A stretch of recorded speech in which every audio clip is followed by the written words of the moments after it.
Pak Arab bodoh ni lah Ni gajah-gajah Arab bodoh lah Pak Arab segedik gajah ni yang bodoh Kalau negara-negara teluk yang lain terus membelakangkan Iran dalam dasar-dasar luar negara diorang yang mengganggu kepentingan Iran atau menggugat kepentingan Iran, maka mereka akan membahayakan keselamatan negara mereka sendiri tu. Dia kata contohnya Qatar, Arab Saudi, Kuwait, Bahrain dan juga UAE. Dia kata negara-negara ni bukan negara yang sebenar, tapi adalah negara-negara yang diwujudkan oleh Empire British yang dirangka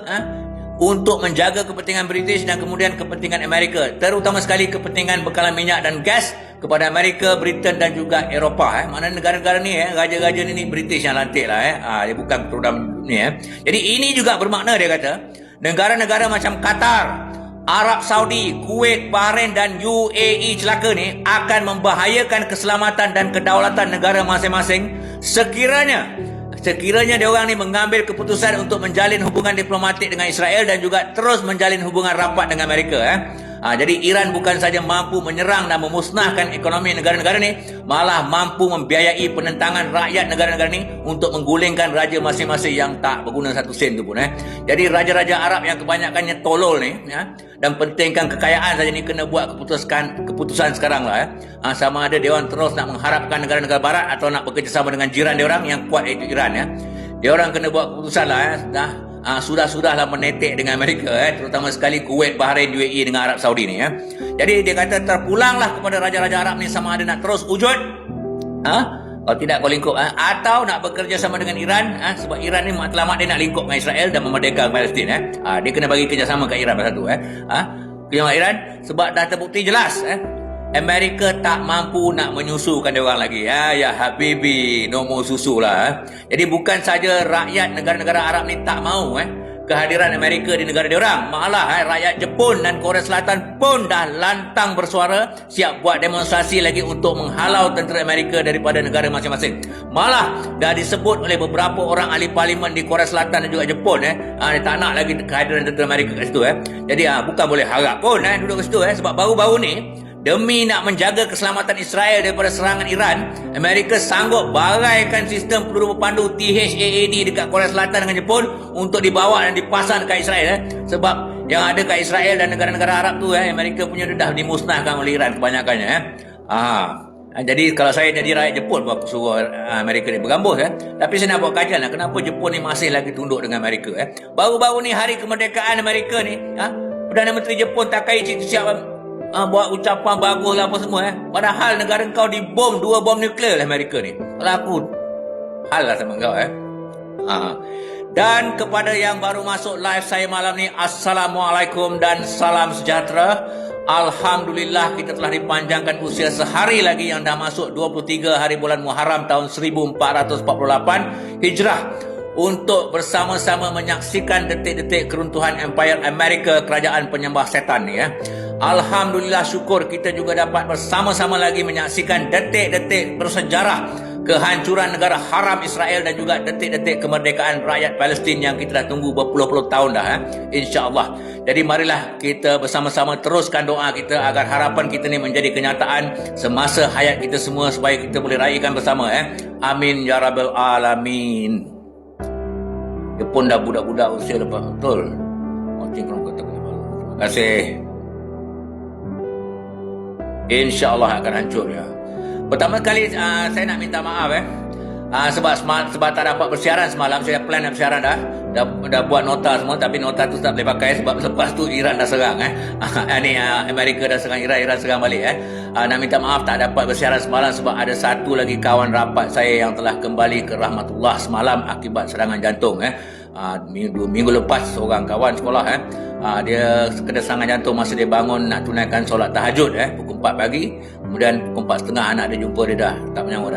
Jadi beliau ni timbalan pengurusi surau dekat rumah dia lah. Beliau ni adalah rakan satu sekolah menengah saya, rakan satu asrama dan pernah jadi rakan sebilik pun masa tingkatan 5 di asrama Malah masa cuti sekolah pun saya pernah tidur dekat rumah dia di Kuala Kubu Baru dan kenal semua anggota keluarga dia Apa yang buat saya terkilan dan sedih ialah bukan saja kami baru saja naik kereta api bersama ke Ipoh bulan lepas makan-makan, tapi saya dapat berita kematian beliau ni hanya selepas maghrib sebab semalam saya sibuk sangat dan langsung tak baca WhatsApp group kawan-kawan sekolah dan tak ada siapa pun yang telefon saya sebab semua anggap saya dah tahu Jadi selepas maghrib semalam saya tak ceria dan tak ada mood nak buat live lah. Tapi ini semua takdir lah Semoga roh beliau kawan saya ni Rashidi bin Arba'i dicucuri rahmat, ditempatkan bersama-sama orang yang beriman dan diampuni segala dosa-dosanya. Amin ya rabbal alamin. Baiklah, kita teruskan dengan apa yang berlaku di antara Iran dengan Amerika Jahanam ni. Hari ini dah masuk hari ke-131 perang di antara Iran dengan Amerika Jahanam ni. Dan awal pagi tadi perang telah meletus semula seperti yang kita jangka dan seperti yang ramai penonton-penonton saya ni harapkan. Baru semalam Trump buat ancaman akan serang Iran dan selesaikan isu yang tergantung, dan Iran jawab, kalau kau nak teruskan rundingan, mulut tu simpan-simpan sikit lah. Iran kata jangan nak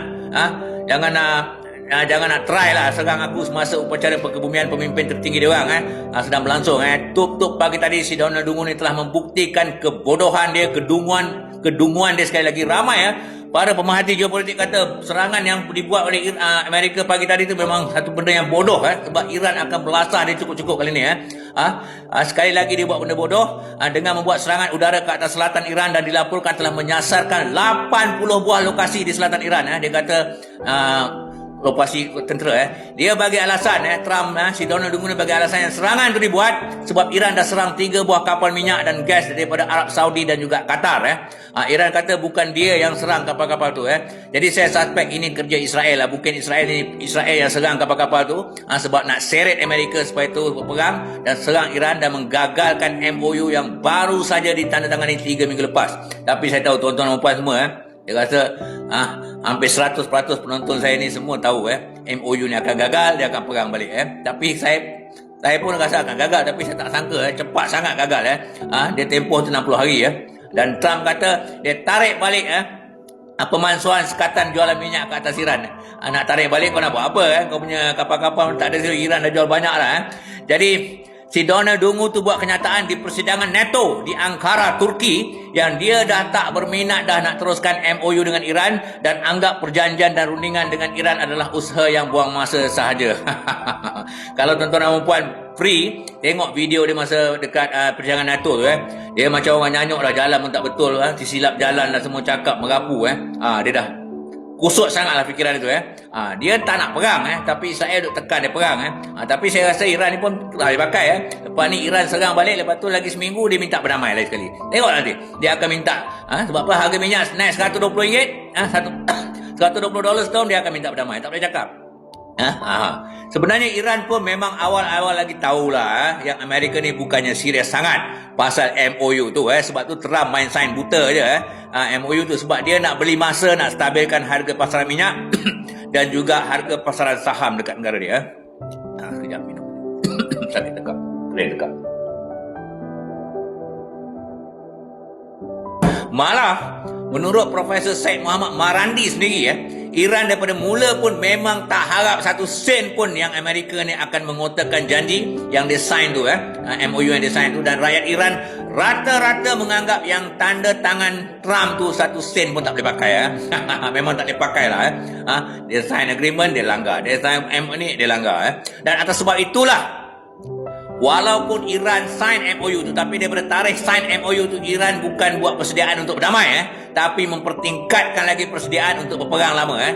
dilaporkan semua stok-stok peluru pandu yang Iran guna semasa perang 39 hari tu dah diganti semula. Semua stok-stok drone yang dipakai masa perang tu pun dah diganti semula. Malah menurut laporan sejak perang bermula Iran dah siapkan peluru-peluru pandu dan drone yang jauh lebih canggih yang Amerika dengan Israel belum rasa lagi tak lama lagi dia rasa dah ni. Saya ingat saya dua ni jadi ini jelas sekali bila minggu lepas bila Iran buat serangan balas ke atas pengkalan-pengkalan Amerika di Kuwait dan Bahrain dilaporkan 90% peluru-peluru berpandu Iran mengenai tepat pada sasaran.